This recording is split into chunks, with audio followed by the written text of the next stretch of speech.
This is Liz Davidson from Beyond Solitaire, and I have a surprise guest who's never been on my show before, ever, at all. Never. Not at all, my gaming bestie. No, not happened.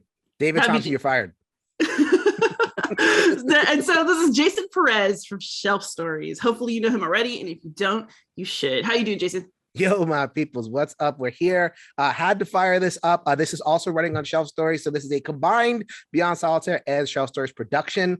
We had to do it. There's so much going on in our personal lives, in our gaming lives, and with things that we really care about. So there's lots of stuff we care about. You know, we care about history, we care about representation, we care about culture, all these things that we talk about. But when it comes to gender relations, when it comes to how we are together, romantic relationships, and sexuality, we have a lot of work to do. I'll be perfectly honest. We've so like many different streams have come together. This isn't just like us, jumping on the latest flame of the week. I mean, there's so much coming together. So we had to fire up. We're going to run through it, right? And I'm gonna give Liz the floor because Liz actually has a lot to say. So we'll just lead off there. So Liz, go ahead and talk about what you wanted to, what inspired you to kind of reach out and say, okay, we got to do this together. Well, okay. So I want to start off by saying this is a topic that I have deliberately not spoken about before. It's a topic I don't necessarily like to 3 discuss. Seasons of Beyond Solitaire. This is the first time we've talked about sexism and not on that level. Yes. So I typically do not like to, I guess, front my femininity very much. Like, yes, I'm a woman, but I feel like that's not the first thing I want people to see about me. Right. And it's not the main thing I want to talk about usually. But I feel like it's important because we've had so many incidents in the board game community recently that I think it's just responsible to get out there and say something and not just sit and wait for it to blow over. Right. So let's start with one of the things that I've done videos about. Which is one of the reasons we got into it together. And we're going to hit a couple of things. We're going to hit broken token and harassment there. There's going to be a lot of different things that we're going to glance on. So believe me. And we have some stuff in personal life. We'll get to that. But let's start with the Trudvang Legends thing. And we're not doing this just to hammer the point. The picture's been changed. There was a nude in Trudvang Legends. It's been changed. The discussion that's been had, we're blowing over, moving on. It's just like, when I showed the picture to Liz and when she saw the video, it was Liz just like, ugh, again. and so I get a lot of comments. It's like along the lines of like, okay, let's not make mountains out of molehills, right? Yes. It's one picture.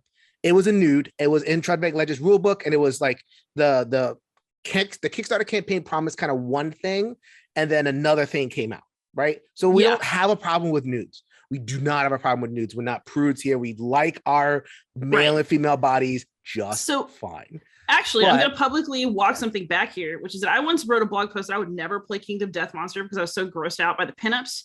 I have not played it yet because I'm too lazy to pick up the minis, but I do have it. I do intend to play it because I thought about it and I was like, well, I'm willing to try for the experience of this game, even if I'm not totally sure how I feel about how sexuality is presented in this game at this time. So this is not, I see something that's like an adult image and get upset because that's actually not really where I'm at. At the very least, KDM kind of announced what it was, and it made itself a boutique product for a niche audience. It didn't just like put itself out into the world or anything. So, whatever feelings we have about how KDM does it, at least they kind of respected the fact that they knew what they were. The Trudvang Legends thing, it was a little bit fuzzier because there wasn't that much lead time. I think they may assume that people were more familiar with the original IP than they maybe were. So, a lot of things happened. So it's not about just, we don't like nudity. Please, we don't want to hear that comment. It is about how you do it. It's about how you do it. It's about how it is about the fact that it took us by surprise and some other aspects of just, so I set that up, and you had a visceral reaction. I remember you shared that with me on private message. I did. So maybe talk about a little bit about that response, that emotional response when you first saw it. Yeah, I guess when I saw it, it's not like, oh, trauma. I had to go cry for an hour. It ruined my day to see a little fairy boob, like whatever. But, at the same time, I think a lot of women feel this way, right? When you see yet another kind of gratuitously naked woman, you just feel tired because that image is really not for you. And like this was especially one that I didn't like very much because it looked like this fairy had been going to the Brazilian waxer. Like, it was just kind of weird. Like there's something, her pose was like a weird mix between childlike and pin-up-y because of the way that she was bent over, but she also had kind of like a childlike face, and like it was just odd. Like, I mean, and there's nothing inherently wrong with the image depending on context, right? But like when you open up something like Tridvang Legends and you see mostly these like ripped barbarian guys ready to tear each other to pieces, and then it's like, ooh, naked fairy. Like, wait, what? Why is this in here? What? Like, what? And the thing is, it's not in there for any reason other than like to add some spice to the rule book, but who are we spicing it for? Mm-hmm. This is like my version of raisins in the potato salad. You know what I'm saying? Like, like I don't need this ingredient added to my board games, mm-hmm. because that's really not what I bought them for. It feels gratuitous.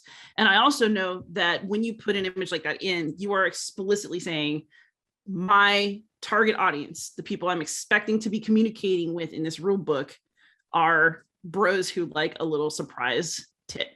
Mm-hmm. Frankly, this isn't the Dice Tower. I'm just gonna... Don't worry about that here. We're good trouble over here. So I'll put an explicit language thing on there. So like me, and again, I showed the image. It's not, that's not something that would appear in the Dice Tower as an example. So like the idea of like a mountain out of a molehill. Well, for guys, it is a molehill because they don't have the context. That's a surprise, and it's a delightful surprise. Like, ooh, okay, and that's something. For a woman. And I'm learning this more and more. Again, this is, this is something as a marriage therapist, learning about, being a good therapist to women. I have to enter into that empathic space, being a friend to Liz, being a friend to the different women in the board gaming industry more every day, which is great. But wondering what they're doing here because this keeps happening. It's so like, it's the context, yes. For a woman, this context is a mountain. It is a little tip of a very large, gratuitous mountain. Yes. And so I don't want to spend too much time on this, but I know people are going to say it is European lore. This is how we do it in Europe. You Americans are putting in your sensibilities. How would you respond to that criticism? I would say, okay, so partially to an extent, I can see that. I remember when I was in Berlin, I went to the Goethe Institute to study German for a couple of months. And like, I stayed with a host mom, and I was shocked. We went to the lake one time and she was like, I don't want to go for a swim. And she just ripped all her clothes off and jumped in the lake. Swam across. We were out there with her boyfriend, her dog. We just walked around to the other side of the lake and met her. And like, out she came out of the lake, like Arthurian legend. And like, and you know what? It wasn't a big deal to me. And I'm also somebody who has been to Middle Eastern bathhouses. So like I've had more than one Turkish bath. You basically just go hang out with a bunch of other women. You're all wearing bikini bottoms and nothing else. And you lie around and sweat. And then somebody comes and scrubs all your dead skin off. Like they rub you down like a horse. Wow. You come out cleaner than you've ever been in your life.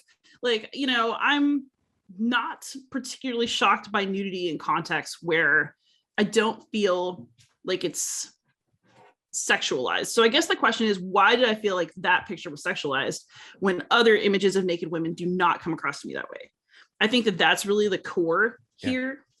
And I think that there were a lot of false equivalencies going on in discussions of this image, right? Because it was like, well, there's no, we saw chest, men with bare chests, and, we saw men's nipples, and this is just a woman's nipple. Okay. I drove out of my parking lot at school yesterday and saw a bunch of cross-country runner boys running around wearing little short shorts. And you know what? There was nothing inappropriate about that because they were just athletes working out. If it had been a group of girls, it would have been different. It's always different. You can't pretend it's not different. There's two rules, people. There's two rules. Yeah, there's absolutely two rules. I work as a teacher, right? So I think about this a lot. We redid our dress code this year. What's banned in dress code? It's boobs, belly, butt. That's what's banned. Those top two on the list are about girls.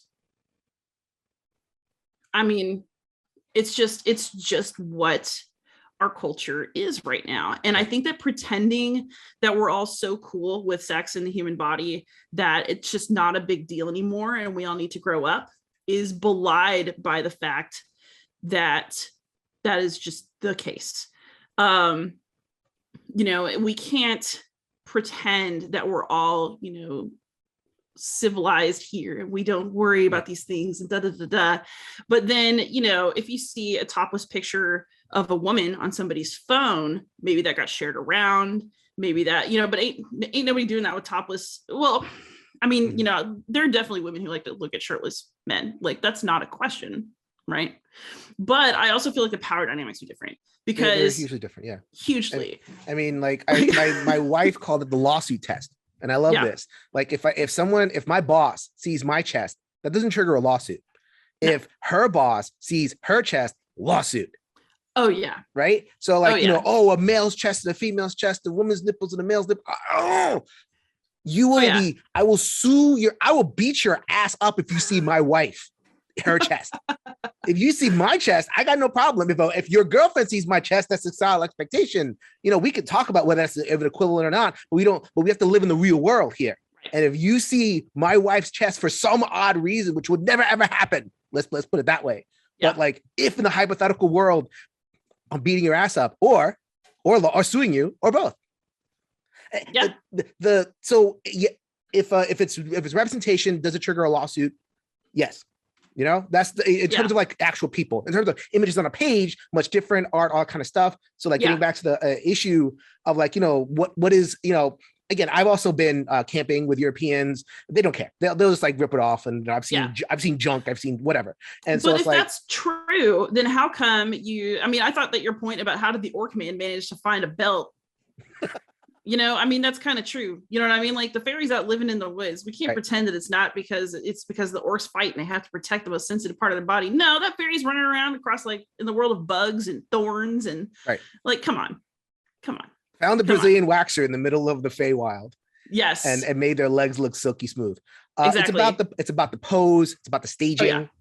It's about the, just the overall kind of vibe, that what you're trying to excite, the emotion that you're excited. Every piece of art excites an emotion. So it's like, okay, if I'm drawing an orc, I'm trying with a belt on, I'm trying to evoke, dominance. I'm trying to evoke, adventure and all kind of stuff. I'm drawing a fairy. I'm trying to, titillate. Yeah. So there was an intentionality in the staging of the thing. I agree. So like back to the lawsuit thing though. So this is actually hitting me on a personal level today. So I'm not going to name the school, but a school in my area is having a scandal right now because allegedly, and we will never know. And you know what? It's not our business. It's not our business. Allegedly, a female teacher cheated on her husband and he decided to take revenge on her by posting a dirty video of her, a different one, in every single one of her Google Classroom classes for students and parents to see. And those videos are everywhere. Like if you search this high school, I did my due diligence and reported a few of them today because I felt like I owed that to a fellow teacher, regardless of what she was up to in her personal life. It didn't involve students and it had no business being shared by students, laughed at by students. But let's think about, when we think about revenge fantasies, right? Who is revenge porn about? It's about women. That's because the ultimate thing you can do to hurt a woman is to show her in a position of that kind of vulnerability. And that is not true in the same way for a man. So like, if I was that teacher, I could never show my face at work again, even if I wasn't going to be punished officially, even if, she was violated in such a horrible way. Even if she did cheat on her husband, so what he did was worse. And I can see why he's her ex now, regardless, because wow. And I don't know, it just really hits me hard because I already feel like I don't have enough control over my body right now, given that I am in rooms of large groups of people during COVID with a mask mandate that we try to enforce. Like, I don't know, like I'm already feeling a bit violated in like non-sexual ways. And I just can't even imagine what it's like to be this woman. And the thing is, when we imagine hurting a woman, that's one of the ways that we decide to do it as a culture. Mm-hmm. And that says a lot. And I don't think that we can have these conversations about art outside of that context, because that's where we live. Mm-hmm. And even if the game is, kind of European based, guess who bought it? A bunch of Americans. You can't expect something that's made in your cultural context to make sense in another cultural context. That's why American movies are shocking if you go over to the Middle East and talk to somebody about it. Like, just because it's made in one culture doesn't mean that another culture has to receive it in the same spirit. And we don't. Right. There are two rules. And that, like, if there's one thing that's kind of trailing through, I know Good Trouble goes through a lot of places. That we go to gender and culture, and sometimes even economics, and rich poor and everything. I think there's a stream that flows through all this stuff, is that there are two sets of rules. A man can recover from that. As a matter of fact, there's going to be a section of men who, if they see pictures of them X-rated with a woman, there's going to be a certain number of men, enough of men, who are rooting for that. Yeah, you got it. Yeah, it's like the Saturday Night Live stuff with, again, the teacher, right? It was like they're joking about that boy who slept with an adult. It's abusive. His mother's upset about it, and everybody else is like, oh, my man. Yeah, and like, right. That would never happen. That would never happen to any appreciable degree. It's so overwhelming what you talked about. And that really hit me, actually. I never really thought of it quite that way, of like, can you show your face at work again? No, you can't. I would go live in a hole and die. No. You would go live in a hole, then die, then get another job. Yeah, of course. In that order. But you know what I mean? Like, emotionally, I would need way more therapy than I currently receive to process something that traumatic. Right. Like, wow, and yeah, I'm actually really careful about my online image, because I know that a student of mine can find anything that I make at any time. So I'm willing to be myself to a very large degree online, because I'm not ashamed of myself. But there are parts of my life that I consider very private that would really pain me to have as public business. So, starting out in terms of like the revenge porn is awful. Yeah. It is awful, point blank. And it is but one of so many behaviors in which men engage, that not only do some men engage it, I think there might be a tendency of like, okay, well, that's terrible. I'm going to, I don't agree with that. But then there's always, levels to it. So like there's the behavior, but then there's like a larger permission structure that minimizes. Yes. Yeah, and like, we're not saying, I think we need to clarify, because somebody will try this. Like, we're not saying that a surprise tit in Shred Bang Legends is equivalent to revenge porn, because it's not. But it's all part of the same ecosystem. Right. It's the same thing as men not noticing when another man is a creep. And for me, it's also like, okay, so I think this is a good moment to talk about why I don't like to talk a whole lot about being a woman on the internet. Mm-hmm. So I have short hair. I'm loud. People just kind of forget my gender a lot of the time. And like, I'm more than happy for that to happen. I had no idea. I was like, it was like months before I figured out, oh, wait. Right. No, wait, her name is Elizabeth. What happened? But the thing is, right, like, I move in a space where I don't think about myself in terms of my body very much. I think a lot about, I want to be judged and appreciated and criticized if that's going to happen, right? In terms of the things that I do, and in terms of the things that I create, and not in terms of the body that I was born into. And I feel like, I think what makes me so tired about seeing gratuitous female nudity is that it's a reminder that no matter what I do, someone will always reduce me to that, whether I know it or not. And I think that, like, look at Shred Bang Legends, right? Even if you're looking at half naked men, they're doing something, right? They're getting ready to fight. They're posturing. They're taking actions in their world. And then it's like, ooh, pass a fairy. You know what I mean? And that interesting bothers me. Like, I don't like being reminded, right, that there will always be people who reduce women to ornamentation. And yeah, like, it's just something that I prefer not to remember. And I don't like to think about people viewing me that way. This is especially true at work, because God, no. But it's also true in my board game life, right? Where, I make a podcast that I'm proud of on an intellectual level. Like, this podcast is my pride and joy, because I feel like I'm making something cool. When I review a game, I want people to respect my review because they respect me as player and as somebody who knows what I'm talking about.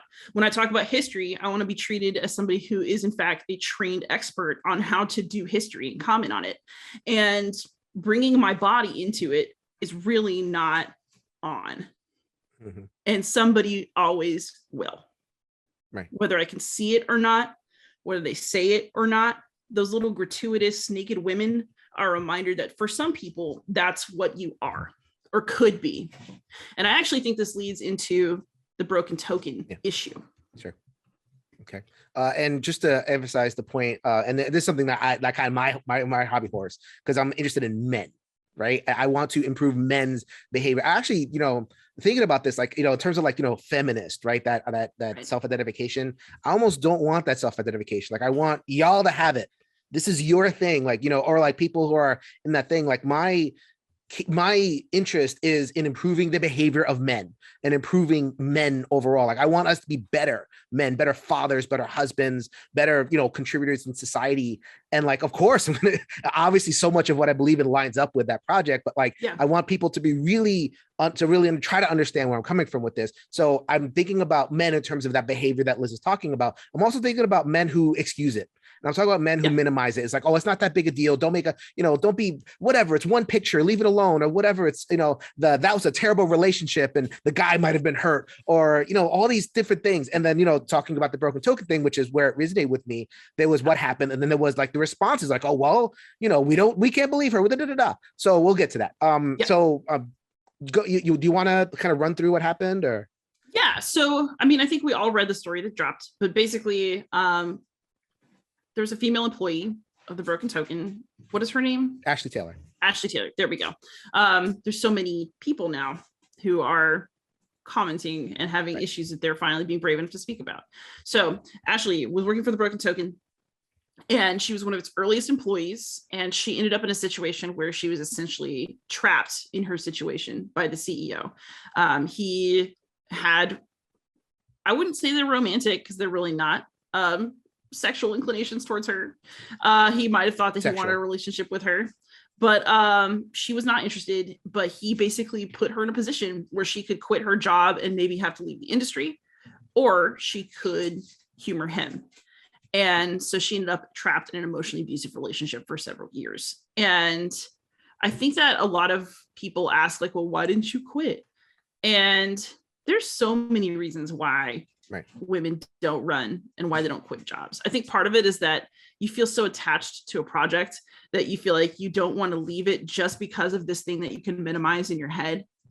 I think we all convince ourselves that something's not a big deal too. It's almost worse when somebody's like, well, this wasn't a big deal. Why are you making such a big deal out of this? Because by telling yourself it wasn't a big deal, you left yourself in a situation where you got in too deep and it was hard to get out, because our whole society would have encouraged you to just suck it up and get through it and then maybe try to find another job.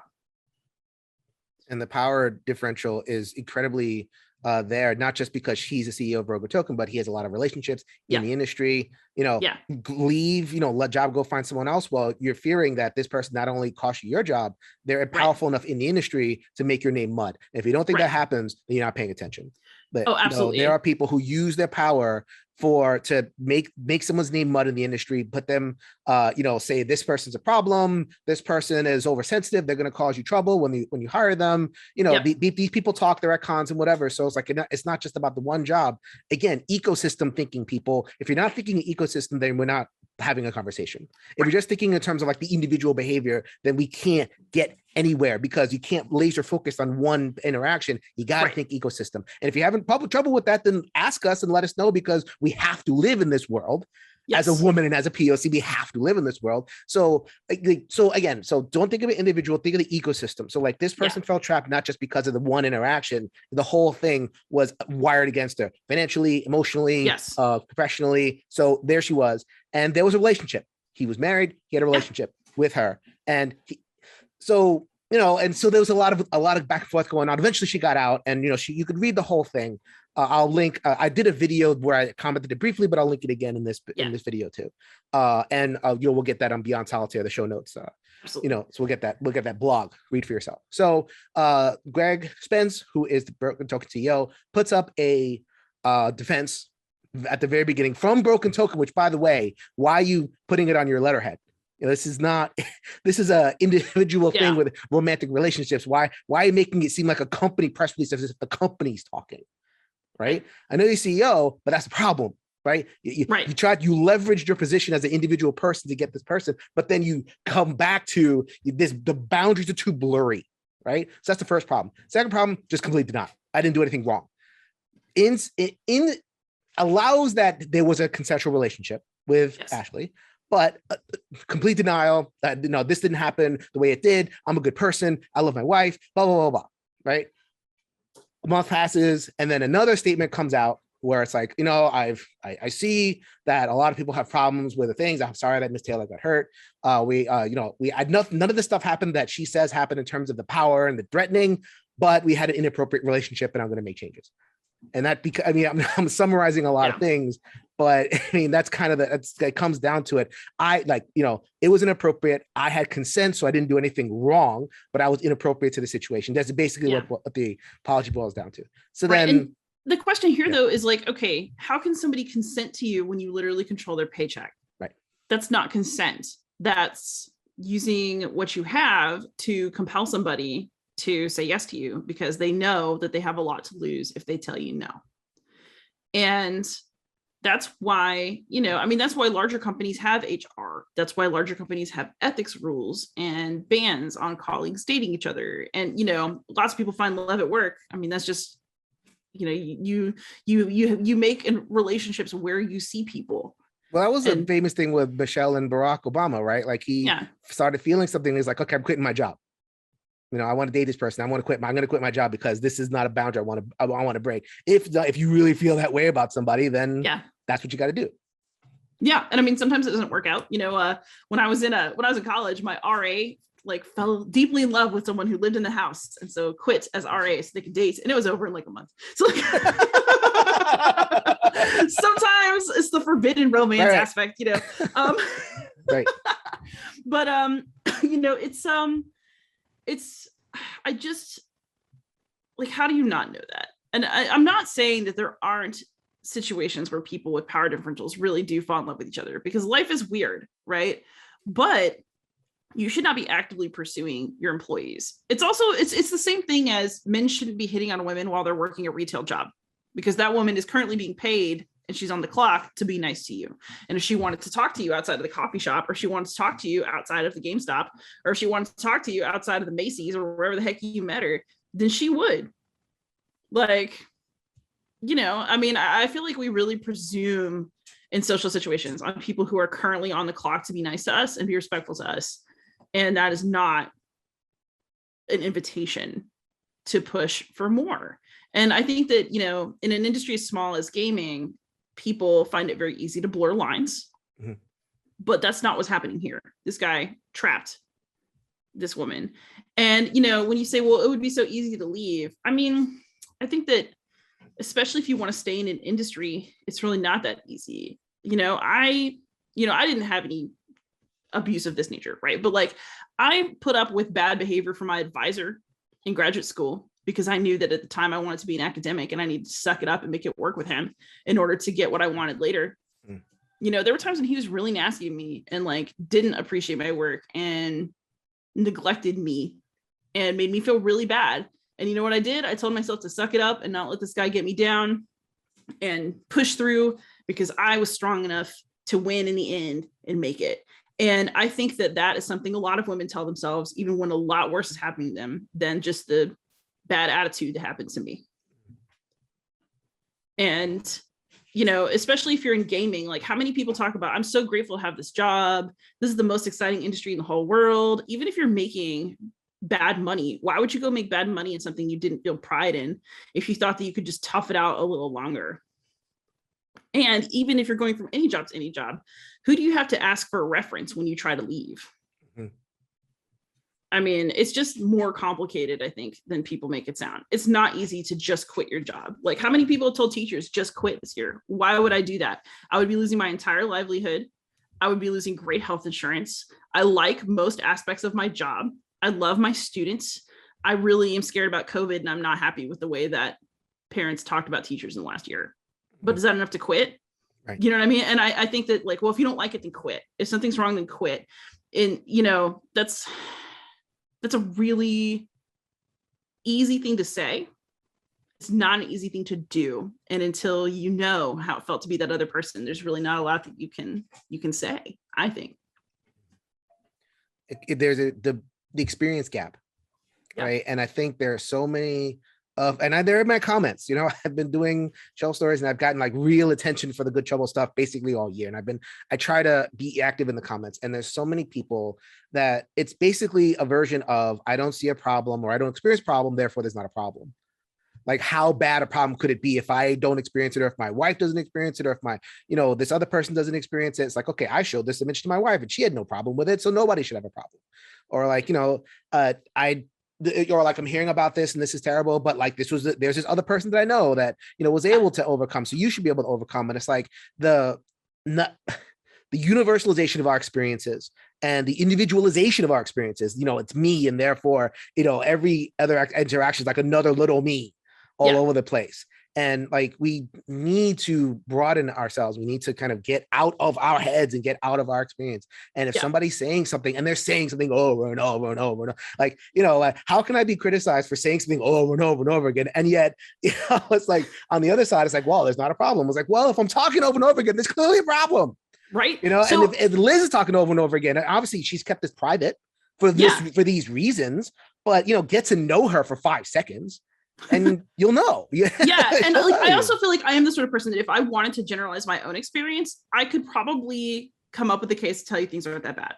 My experience of board gaming has been very positive. The people that I'm friends with in board gaming are great. I have not had to call the police about somebody who was harassing me. I've had one troll who also trolls men. Like, I have been very fortunate so far. Knock on wood. If you're thinking about it, leave me alone. But like, I have been very, very lucky. My experience of wargaming has been very positive. My reception has been warm. I've had zero problem finding great people to talk to and play with. And, the funny thing, it's so funny about war games. Like you come in as a PhD, like you come in with bringing the heavy guns. So like, and that becomes a thing where it's like, women are held to this standard of like, she needs to bring something or else, it's just a woman or it's just somebody's girlfriend or whatever it is. So like nobody can mess with you when it comes to like a war game. You're going this, and you're speaking like, you're pronouncing the Latin properly on all the maps and all that kind of thing. And, you're bringing the heat. So I can imagine you have that kind of armor, right? Just coming towards you. Imagine if you're a woman who just happens to think this is interesting. It's like, oh, okay, this looks interesting. This looks like an intellectual challenge. They're, very brainy person in life. They don't get the history. They don't understand the context of it, but like they could be if they were warmly welcomed. And there was a Medium post, again, another Medium post of a woman who described her experiences, tried to, break into war games. And it was awful. The patronizing and all sorts of stuff. So it's like, okay, there's Liz and who has her experience, and there's the other woman who has her experience. And then we could keep on going and extrapolating from, what we hear from a lot of other people. I could imagine that both experiences are fairly common. So it's like, what are we going to do? Are we going to say, well, Liz shows how it's done, just like, know your stuff. Or are we, like we can just kind of ride that to the sunset. And that makes people feel comfortable. At the end of the day, it's about men's comfort. But, this other thing makes us uncomfortable. So we have all these rationalizations to be like, oh, it's okay. It's just, what did they say? How did they word their thing? How, all that kind of thing. And getting back to I know we're kind of bouncing back and forth, but it's all like kind of one big cake for us, right? So follow us, people. The Trudvang Legends thing. So the poster, his name was Robin. She is a member of the One Stop Co-op Shop Discord. And so when she saw the Trudvang Legends thing, because she's a backer, so she saw that the update with the rule book come in. And the first thing she saw was that the pixie with a pose. And what leapt out to her was like, I see her vagina, full frontal nudity. And that's what she posted. And so many men just took that as, I was expecting Debbie Does Dallas. So like, that isn't that bad. So she's causing trouble. She's catastrophizing. She's being antagonistic. And like putting it on her. Yeah. Putting it on. Okay, maybe Liz Davidson would have worded that differently. Liz Davidson with her, whatever is her PhDs and her, double doctorates and whatever you got a lot going on. You would have worded it differently and that would have been a different conversation. But like, we can't ask for that. This person didn't just come in and say, cancel the project. They had her own experience. She shared it and there was nothing inherently combative about it. It was just, No. this is what I saw. This is not, I was really surprised. And people just went like, it's not a vagina. It's not a vagina. One person actually put like a highlighter pen in pink to show like, oh, looks like a little thong over here. So she's clearly covered. What are you doing? If you have to look that hard to find the thong, really? I can't. Like, and it just, in terms of like our gut instinctual reactions as men, again, my focus is our gut instinctual reactions. So like, Liz, there's a lot that Liz brings, the short hair and the intellect and like, we can't ask them all to be Liz. A. No. B, even someone like Liz, she's here telling us about her pain and her struggle and her associations and her context. Even if someone like Liz is encountering troubles, imagine if it's, someone who is, just different people bringing their own context. Yeah. Well, I think you actually bring up a really important point, right? Which is that I have a different set of identifiers, right, that make my experience different. And I don't think that my PhD is necessarily something, I don't lead with it. You know what I mean? If you listen to enough episodes with me, you'll know, but I don't lead with it. What it is that I have a confidence that comes with it that probably makes me ignore a lot, push through a lot. Because the other thing is that what I carry with me is the knowledge that at least within some corners of the gaming community, some people respect what I have to say. I'm not going to say that's universal, but I had already kind of made my way as a solo gamer. I knew that I knew what I was doing. I wasn't dependent on anyone to give me that. And that actually probably is also born of the trauma of my graduate degree, right? Like I had my advisor ignored me for a while. Like we had a spat. I call it a spat, but it's actually much more horrible than that. I used to come home crying from meetings every week with this guy. And we would basically talk about what I wanted my work to be about. And he would just trash it. And so I finally tried to get a different advisor, was told no. But I pushed on anyway. I did what I needed to do. I wrote my proposal. It passed. He didn't even shake my hand after that. It took a year for him to engage my work seriously after that. I'd already written 2 chapters. He read the first one, realized that maybe I did know what I was doing, and did a complete 180. But 1, not everybody is that lucky. And 2, that meant that I had to decide that I was going to give myself the seal of approval and just do it. And that is not something that you can reasonably expect of other people. That doesn't make me special. That doesn't make me stronger or better than anybody. That's just like, I had a dad who's a feminist who raised me to be what I was going to be. I cried to my parents about this. I cried to my boyfriend about this. Like I had a support network that was giving me the feedback I needed when I wasn't getting it from another place where I did need it. And like, everybody has things that get them through crap situations, right? And some people are just luckier on that front than others, and we can't account for that. But so like, what is some gamer bro going to say to me that's going to make me feel bad at this point? Like, true. After I went through an actual traumatic experience in terms of deciding my own self-worth and the worth of what I had to say and the worth of what I was able to do. And I also had a male graduate student who came in the year after me who was being promoted over me at that time. And he and I talked about it. He's like, my brother, I love him. And I actually got closure on the situation because, believe it or not, when I left to teach high school, I got brought back because more and more academics are doing that. So the thing that I had done that was a scandal, which was leave grad school to go do Teach for America, it was a bit explosive at the time because most people at least try on the job market stuff. And I was like, what, now I'm out of here. And, I was eventually brought back to talk about it. So I got to meet with my advisor, and it was really, we had this weird moment. He's a strange man. We were just kind of doing small talk, and he goes, I've been thinking about it, and I've come to the conclusion that you're the best student I ever had. And I said, well, I never would have thought that. And then we both like cried, but like didn't talk about it. And then we just kept going.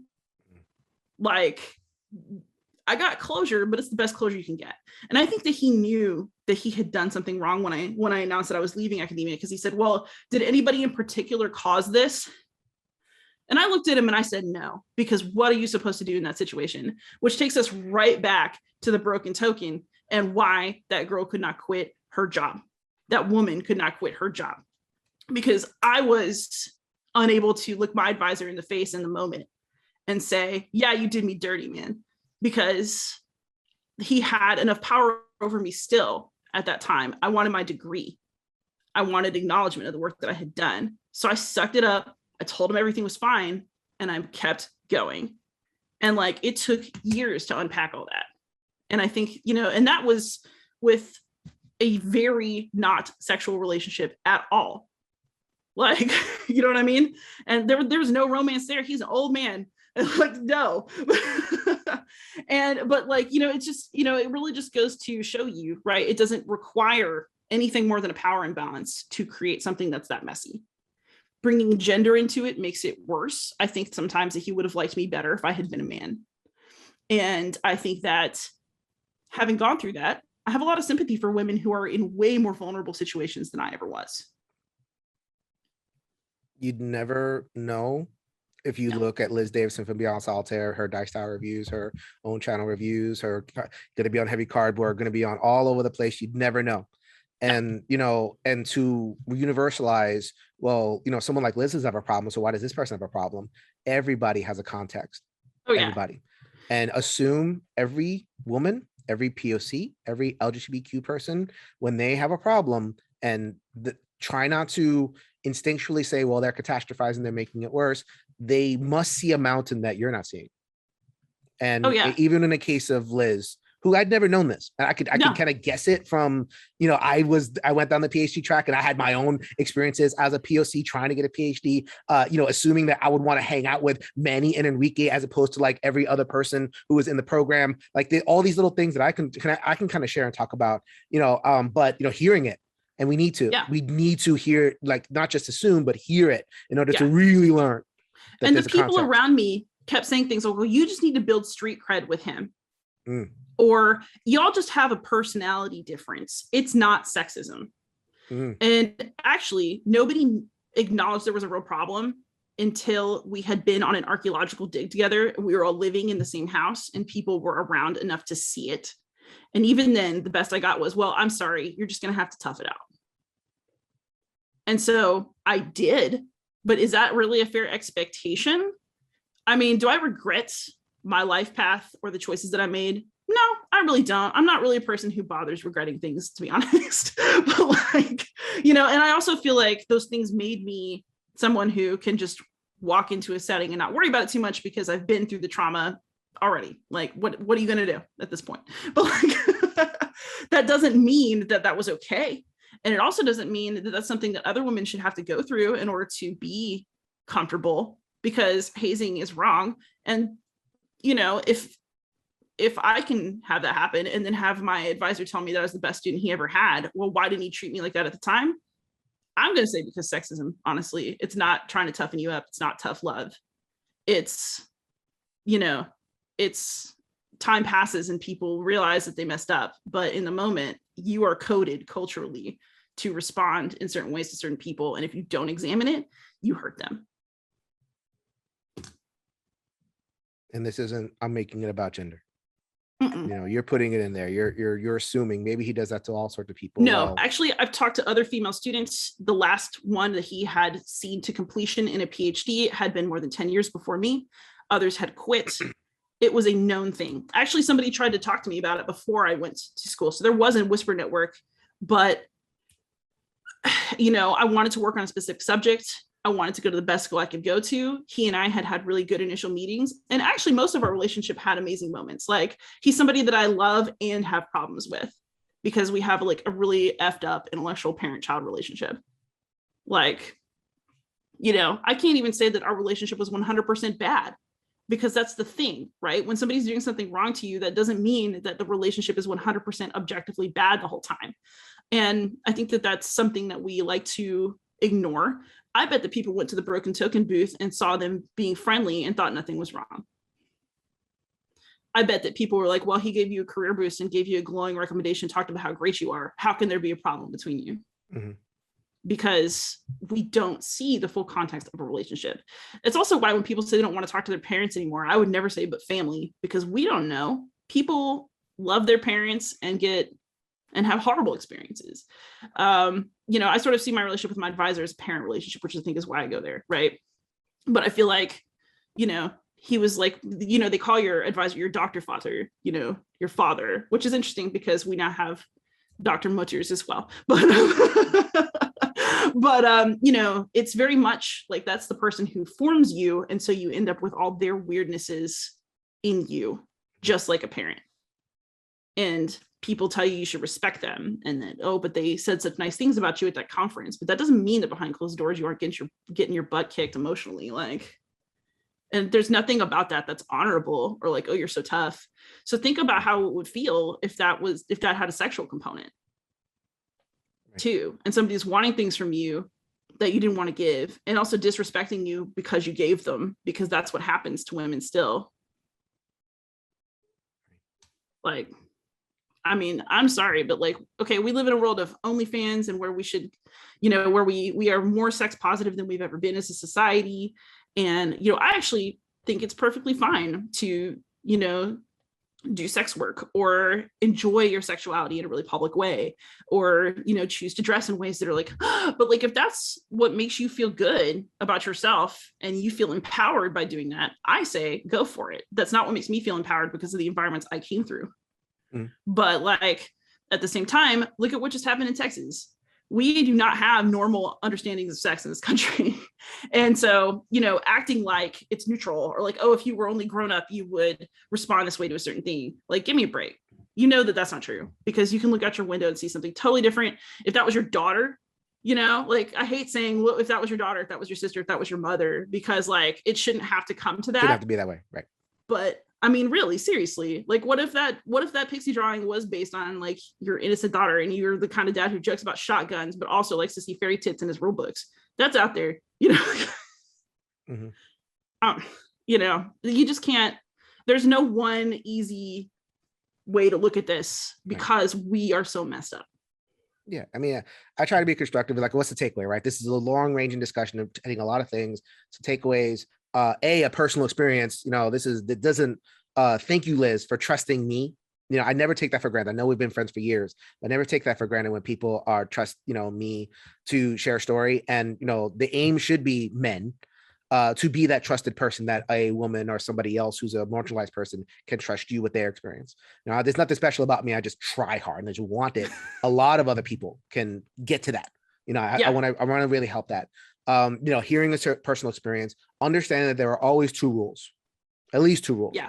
When it comes to this stuff, you know, a male chest is not the same thing as a female chest. A woman PhD student is not the same thing as a male PhD student. There's so many things in which there's just two rules, and get to know those rules, as opposed to saying, you know, just denying it and steamrolling it and saying, okay, well, there's only one rule, you know, or whatever, and you need to whatever. Okay, so that is that. And also just context, right? Everybody brings a context. And like, if someone seems to be kind of making a mountain out of a molehill, well, maybe for them it really is a mountain, and you're just not seeing it, you know. And it's just something, and you filter it out because you can't, because you know, you live in a position of, you know, I use that overused P word, privilege, but you live in a position where, you know, you don't have to deal with this stuff on an everyday basis. You can check out of it.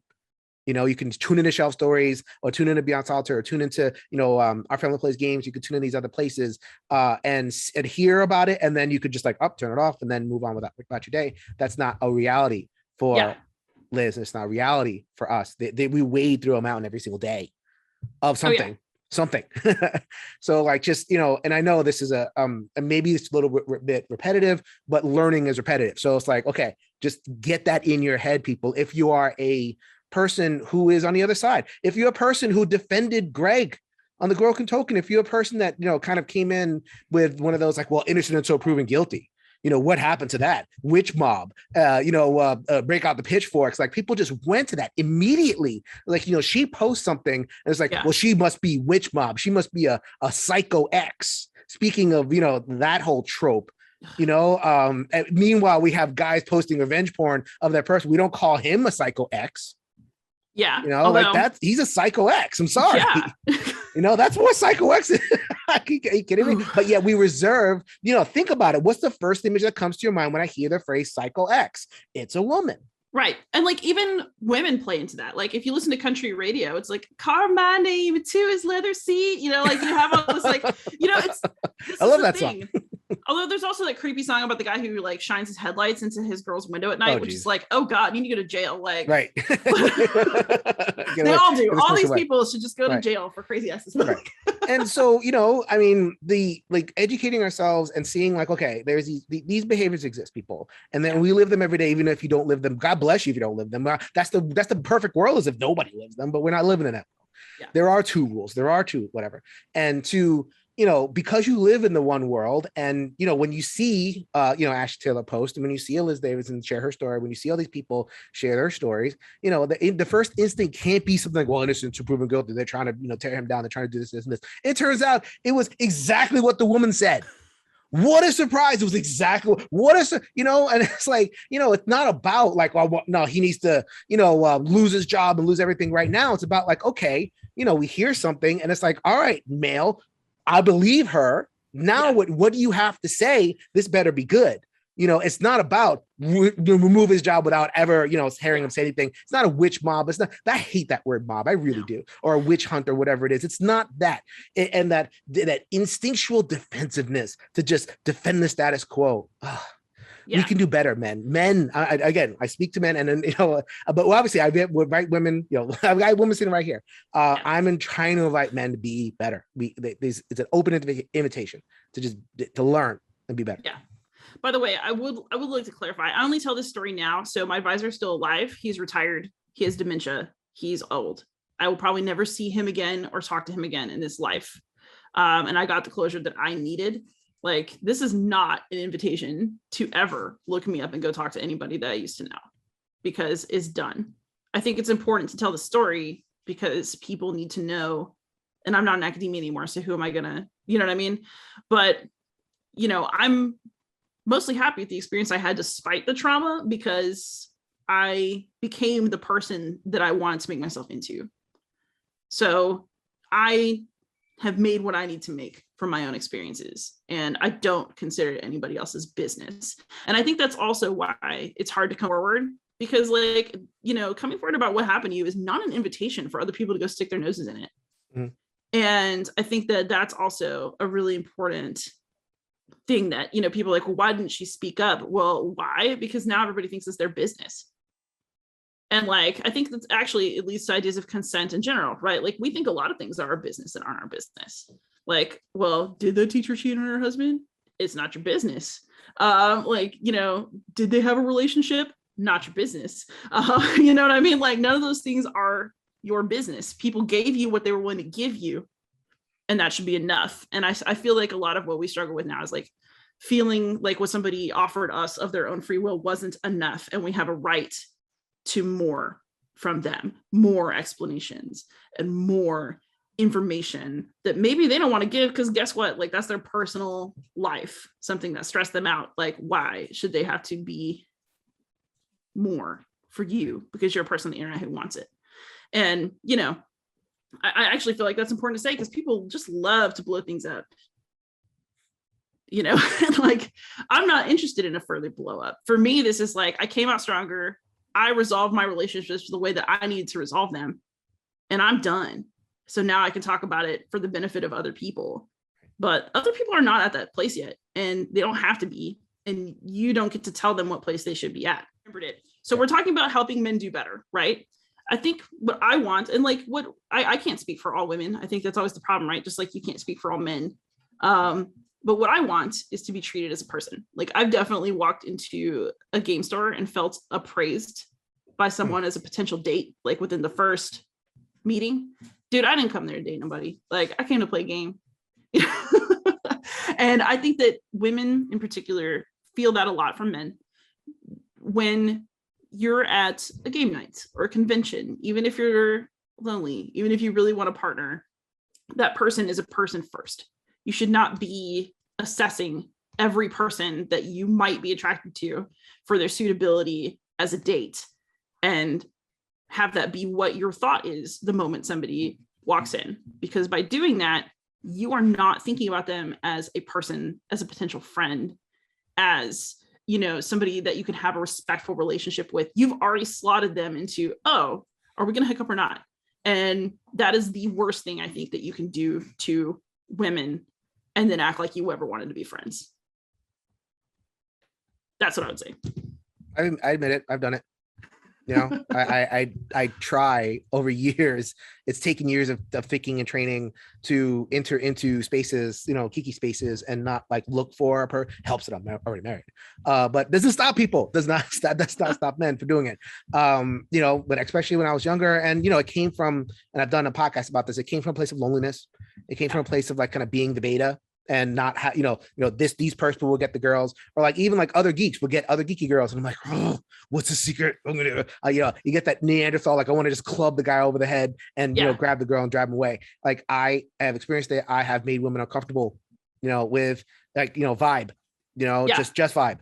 And with like comments and with, you know, just, you know, I used to DM. So like, I'll pack up the thing. It's like, oh, you know, a woman, stick around and we'll talk, you know, I'll walk you to the train station or whatever it is. And you know, I try my best, you know, to not like, you know, have an action, but the vibe was there, you know, and just to speaking to that, like, I mean, and so, you know, just kind of like breaking down my own experience, like this isn't just like, you know, Jason on high, you know, I've kind of discovered the secret of positive malehood. Like this is from, you know, earned over years of mistakes and earned over years of self-reflection and owning my loneliness and owning my urges and desires and whatever it is. And owning the fact that I have made women uncomfortable with my, you know, whatever I'm putting out there in the world. And, you know, I don't want to just like sit in my emotions about it. I don't want to be like, you know, self-flagellate. It's not about that at all. I you know, siempre pa'lante, we say in Spanish, always just forward. Right. And so it's like, okay, I own it. It's done. I've made changes, just cut out the alcohol because I knew the alcohol was a problem. You know, did other things, just like, you know what? No, we're not about that anymore. We're about kindness. We're about, you know, we're about making better gaming. And I have better gaming experiences now because of it, because I have richer gaming experiences. I have, you know, gaming with women and their perspectives and some of the jokes they're making. And, you know, Liz will rip you apart with some, you know, jokes from all over the place that a man would, when it came out of a man's mouth, it would be like, oh, but, you know, it's like all perspective matters. And, you know, just like different, where they come from, it matters. And my gaming life is richer because of it. So it's like, okay, was that hard? Sure. But I am now a better gamer, a better person, a better gamer, and I enjoy better gaming experiences because of it. So that's what this is about. You know, it's not about tearing down. It's not about guilt. I own it. Like what Liz said just hit me in the gut because that was me. And now it's different. Now I try to make it different. I won't say I do it. You know, I'll never, you know, because there might be a woman out there, even in the future, if I go to a con, they're like, okay, ooh, Jason gave me I got a little vibe from Jason. And it's like, oh, you know, it's I'm not going to say that I'm perfect now. I guess like just I appreciate having people like Liz around to call men on their crap and just, you know, invite us to be better because we have a lot to offer. We really do. We have a lot of positive things to offer. That's not about tearing down. So just if we can just get a hold of this stuff, you know, and this hopefully conversation like this help that out. But yes, woman tip 1, women know they have vibe senses just like men. We know. But 2, I actually think it's really great that you bring that up, because the other thing is like, I also have the kind of anxiety where I wake up thinking about something mean I said when I was like 8 and like feeling guilty about it. Like everybody messes up. Everybody has made somebody uncomfortable on some level at some point in their life. And it doesn't mean that you're bad, and it doesn't mean that you're irredeemable, and it doesn't mean that you should be so ashamed that you can never show your face in public again. I think that these conversations are not meant to make people go away or make people feel horrible or make people hate themselves or brand people as bad people. This is about just kind of learning how to enjoy your life more by being a better friend and being part of a better community and getting to know people that you might have missed out on in another life because you were too busy wondering if they were dateable to wonder whether they were cool. And it's good trouble. That's why I call it good trouble. It's trouble, but it's good trouble. But yeah, thanks for having this conversation. I hope this is helpful to somebody out there, you know. No, I'm sure it will be. I'm sure it will be. You know, that thank you Liz, for, you know, this again, I don't take for granted that, you know, to create spheres of trust. I don't take that for granted. And, you know, thank you very much for sharing. And I think that people are going to get something out of it. So. Yeah, I mean, we've been friends for years. I appreciate that you always come on and have the hard combos with me. You know, these very sensitive private issues that we're about to put online for the planet. So. And now we can go goof off and play something stupid. That's about right. All right, close us out, Liz. Happy gaming, everybody. If you can change your mind, you can change the world, people. So until next time, later, everybody.